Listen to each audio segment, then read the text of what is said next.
जरा सोचिए, जो ब्रह्मा जी इस पूरी सृष्टि के रचयिता हैं, अगर उनसे ही कोई पूछ ले कि तुम कौन हो तो उन पर क्या बीतेगी। द्वारका में ठीक ऐसा ही हुआ था, जिसने सनातन धर्म के सबसे गहरे राज को दुनिया के सामने खोल दिया, जिसे आज हम मल्टीवर्स के नाम से जानते हैं। हुआ यूं कि एक बार ब्रह्मा जी को अपने पद का थोड़ा अहंकार हो गया। वो भगवान कृष्ण से मिलने द्वारका पहुंचे। उन्होंने द्वारपाल से बड़े रौब में कहा, जाओ कृष्ण को बताओ कि ब्रह्मा आए हैं। लेकिन जब द्वारपाल ने यह संदेश कृष्ण को दिया तो उन्होंने मुस्कुराते हुए एक बड़ा अजीब सवाल वापस भिजवाया। कृष्ण ने पूछा, जाओ पूछो कौन से ब्रह्मा। ब्रह्मा जी ये सुनकर सन्न रह गए। उन्होंने सोचा, अरे मैं ही तो इकलौता रचयिता हूँ, मेरे अलावा और कौन होगा। उन्होंने झल्लाकर कहा, अरे भाई कहो, चार सिर वाले इस जगत के पिता आए हैं। लेकिन जैसे ही वो महल के अंदर गए, उनके पैरों तले जमीन खिसक गई। वहाँ एक नहीं बल्कि लाखों ब्रह्मा पहले से मौजूद थे। किसी के 10 सिर, किसी के 100 तो किसी के 1000। वो सब अलग अलग ब्रह्मांडों से आए थे। तब नन्हे ब्रह्मा जी का घमंड चूर चूर हो गया और उन्हें समझ आया कि वो इस अनंत ब्रह्मांड में अकेले नहीं हैं। तब कृष्ण ने उन्हें समझाया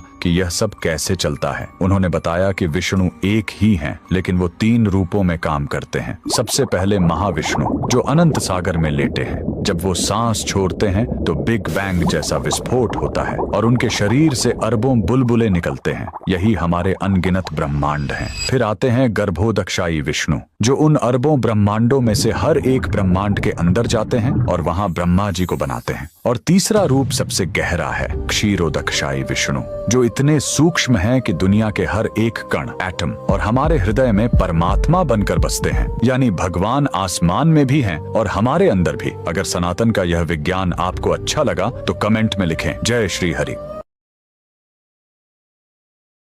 जरा सोचिए, जो ब्रह्मा जी इस पूरी सृष्टि के रचयिता हैं, अगर उनसे ही कोई पूछ ले कि तुम कौन हो तो उन पर क्या बीतेगी। द्वारका में ठीक ऐसा ही हुआ था, जिसने सनातन धर्म के सबसे गहरे राज को दुनिया के सामने खोल दिया, जिसे आज हम मल्टीवर्स के नाम से जानते हैं। हुआ यूं कि एक बार ब्रह्मा जी को अपने पद का थोड़ा अहंकार हो गया। वो भगवान कृष्ण से मिलने द्वारका पहुंचे। उन्होंने द्वारपाल से बड़े रौब में कहा, जाओ कृष्ण को बताओ कि ब्रह्मा आए हैं। लेकिन जब द्वारपाल ने यह संदेश कृष्ण को दिया तो उन्होंने मुस्कुराते हुए एक बड़ा अजीब सवाल वापस भिजवाया। कृष्ण ने पूछा, जाओ पूछो कौन से ब्रह्मा। ब्रह्मा जी ये सुनकर सन्न रह गए। उन्होंने सोचा, अरे मैं ही तो इकलौता रचयिता हूँ, मेरे अलावा और कौन होगा। उन्होंने झल्लाकर कहा, अरे भाई कहो, 4 सिर वाले इस जगत के पिता आए हैं। लेकिन जैसे ही वो महल के अंदर गए, उनके पैरों तले जमीन खिसक गई। वहाँ एक नहीं बल्कि लाखों ब्रह्मा पहले से मौजूद थे। किसी के 10 सिर, किसी के 100 तो किसी के 1000। वो सब अलग अलग ब्रह्मांडों से आए थे। तब नन्हे ब्रह्मा जी का घमंड चूर चूर हो गया और उन्हें समझ आया कि वो इस अनंत ब्रह्मांड में अकेले नहीं हैं। तब कृष्ण ने उन्हें समझाया